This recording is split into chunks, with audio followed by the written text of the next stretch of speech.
Class 12 और topic हमारा chapter यहाँ पर है मूविंग चार्जेस एंड मैग्नेटिज्म। ठीक है, अब देखिए अपन मूविंग चार्ज का मतलब क्या है कि ऐसा कोई चार्ज जो चार्ज मूव कर रहा हो। क्योंकि अभी इसके पहले जो भी आपने गॉस थ्योरम में या कूलॉम्स लॉ में आपने पढ़ा था उसमें स्टैटिक चार्ज पढ़ा था। स्टैटिक का मतलब ऐसा कोई चार्ज जो रुका होता है उसे बोलते हैं स्टैटिक चार्ज। यहाँ पर हमें पढ़ना है कि मूविंग चार्ज, और मूविंग चार्ज के अकॉर्डिंग पढ़ना हम लोग यहाँ पर क्या मैग्नेटिज्म, मतलब कि मूविंग चार्ज जो होता है उससे कैसे मैग्नेटिक फील्ड प्रोड्यूस होता है उसके अकॉर्डिंग हमें पूरे चैप्टर को यहाँ पर पढ़ना है। ठीक है, इसमें आज की जो क्लास है वो हम क्लास का नाम देते हैं इंट्रोडक्शन। ठीक है, इंट्रो क्लास है आज। इसमें क्या होगा, इसमें आपको यहाँ पर हम ये बता देंगे कि कुछ बेसिक पॉइंट्स हैं और इसको आप थोड़ा सा अगर कंसिडर कर लेंगे, आप अच्छे से समझ लेंगे तो फिर चैप्टर आपको और अच्छे से समझ में आ जाएगा। ठीक है, अच्छा इंट्रो में क्या पढ़ना है चैप्टर के कुछ बेसिक पॉइंट्स हैं जो आपको पहले से क्लियर दिखे। पहला पॉइंट आपको दिखा रहे हैं यहाँ पर हम मैग्नेटिक फील्ड। मैग्नेटिक फील्ड आपको बताओ क्या होता है। मैग्नेटिक फील्ड की जब बात आती है तो आप क्या बताते हो बेटा कि मैग्नेटिक फील्ड क्या होता है, किसी भी मैग्नेट के चारों ओर का ऐसा कोई एरिया जिसके अंदर अगर हम जैसे मान लीजिए हमने मान लिया ये पूरा मान लीजिए मैग्नेट, यहाँ पर एक रखा मान लीजिए मैग्नेट, ये हमारा क्या है मान लीजिए मैग्नेट रखा है। ठीक है, तो इसके आसपास एक एरिया बन जाता है जिसके अंदर अगर हम कोई और आयरन लेकर आते हैं, Fe मतलब आयरन, या फिर Ni निकेल लेकर आते हैं, कोबाल्ट लेकर आते हैं, या फिर ये सब लेकर आते हैं, या फिर हम अलग से कोई कोई दूसरा मैग्नेट लेकर आते हैं, कोई दूसरा चुंबक लेकर आते हैं, तो जैसे इसके अंदर एंटर करेगा तो एट्रैक्शन फोर्स अप्लाई हो जाएगा। और अगर चुंबक लेकर आएंगे तो दोनों पॉसिबिलिटी है, एट्रैक्शन या रिपल्सन। ठीक है, तो ऐसे एरिया को हम लोग यहाँ पर नाम देते हैं क्या मैग्नेटिक फील्ड। ठीक है, अभी तो ये पूरा बेसिक पॉइंट है। ठीक है, तो मैग्नेटिक फील्ड का मतलब ऐसा कोई फील्ड जिसके अंदर आयरन, निकेल, कोबाल्ट या मैग्नेट को लेकर आएंगे तो एट्रैक्शन या रिपल्सन फोर्स का एक्सपीरियंस होगा। ठीक है, उसके बाद देखिए दूसरा पॉइंट हमें पढ़ना है शॉर्ट में। दूसरा यहाँ पर पॉइंट है मैग्नेटिक फील्ड लाइंस।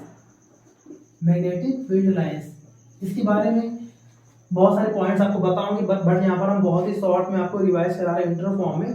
तो मैग्नेटिक फील्ड लाइंस क्या होती हैं, अगर हमारे पास कोई यहाँ पर रखा है मैग्नेट मान लीजिए, और इसका मान लिया हमने नॉर्थ पोल है और ये मान लिया हमने साउथ पोल है। आपने पढ़ा होगा क्लास 10th में बेसिक में कि अगर कोई चुंबक होता है, कोई अगर मैग्नेट है तो उसके पास दो पोल होते हैं, नॉर्थ और साउथ। तो एक इमेजिनरी लाइंस मतलब काल्पनिक रेखाएं, यानी कि इमेजिन करते हैं हम लोग कि एक कुछ लाइंस होती है वो नॉर्थ से निकलती है और साउथ में एंटर करती है, ऐसे करके।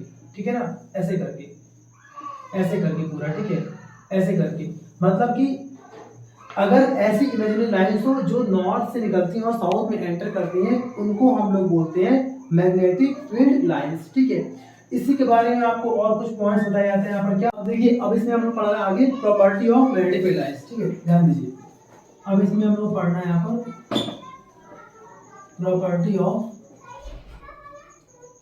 Magnetic field lines.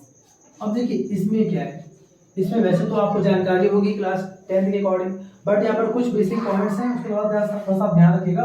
पहला यहाँ पर क्या है, पहला तो ये कि हमेशा नॉर्थ से निकलेंगे और कहाँ एंटर करेंगे, ये साउथ में पहला।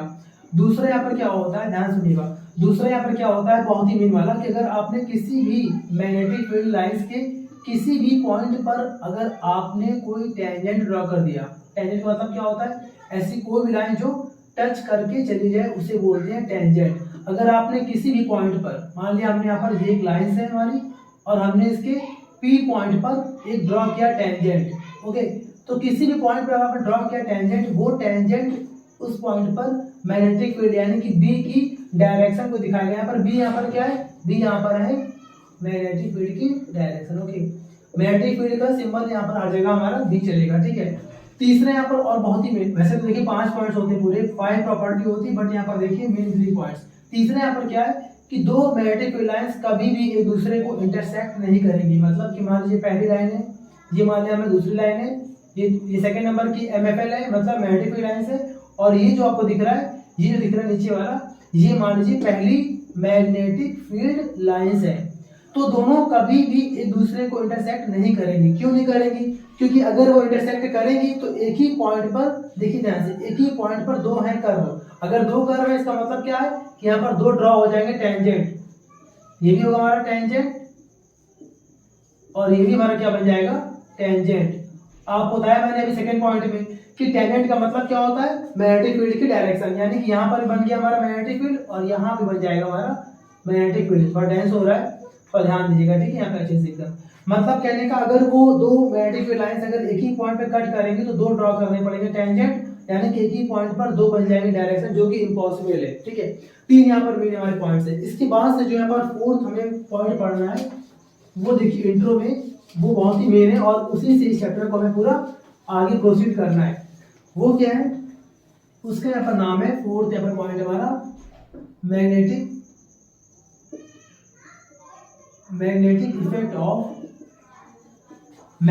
Effect of electric current. अब देखिए क्या होता है, अभी हम इसके बाद से और एक्सपेरिमेंट के लिए एक बनाएंगे नई वीडियो। अभी फिलहाल इसमें थोड़ा सा देखिए आप कि magnetic effect of electric current क्या होता है। अगर हमारे पास मान लीजिए कोई वायर है, चाहे वो वायर स्ट्रेट हो और चाहे फिर वो कर्व शेप में हो, कैसा कि हमारे पास अगर एक वायर है, मान लीजिए वायर नंबर 1 और वायर नंबर 2, ठीक है। अगर उस वायर में करंट फ्लो हो रहा है तो उस वायर का नाम हो जाएगा करंट कैरिंग कंडक्टर। इसका नाम यहाँ पर हो गया करंट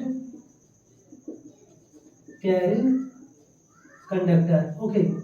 और अगर उस वायर में करंट फ्लो हो रहा है तो उस वायर के आसपास चारों ओर एक मैग्नेटिक फील्ड तैयार हो जाता है, मैग्नेटिक फील्ड, ओके। मतलब इसी को हम लोग बोलते हैं magnetic effect of electric current. मतलब किसी भी अगर आपने वायर में करंट फ्लो किया, हमारे आसपास घर में या कहीं पर भी अगर किसी वायर में करंट फ्लो हो रहा है तो उसकी सराउंडिंग, उसके आसपास करंट के अकॉर्डिंग, अगर हाई इंटेंसिटी का करंट है तो जो मैग्नेटिक फील्ड प्रोड्यूस होगा वो भी हाई होगा। अगर करंट की वैल्यू कम है, मैग्नीट्यूड कम है, तो उसका मैग्नेटिक फील्ड भी थोड़ा सा स्लो होता है, थोड़ा सा कम होता है, ओके।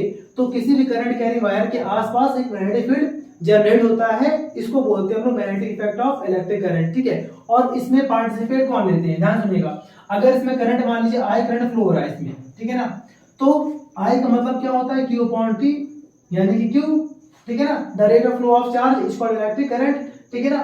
तो इसके अंदर, इस तार के अंदर, इस वायर के अंदर वास्तव में क्या हो रहा है, इलेक्ट्रॉन्स फ्लो हो रहे हैं, इलेक्ट्रॉन्स मूव कर रहे हैं। ये देखिए मूविंग चार्जेस, इलेक्ट्रॉन्स मूव करते जा रहे हैं और इलेक्ट्रॉन्स के मूव करने की वजह से उस वायर के आसपास क्या बन जा रहा है, मैग्नेटिक फील्ड यहाँ पर क्रिएट हो जा रहा है, ठीक है। अभी हम इसके बाद से, ये हमारा पूरा इंट्रो खत्म हो गया आज, और इसके बाद हम लोग अपने नेक्स्ट वीडियो में पढ़ेंगे हम लोग इसके कि किस तरह से हम लोग मैग्नेटिक फील्ड की डायरेक्शन फाइंड करते हैं और ओरस्टेड एक्सपेरिमेंट को अच्छे से हम लोग पढ़ेंगे, ओके। Thank you.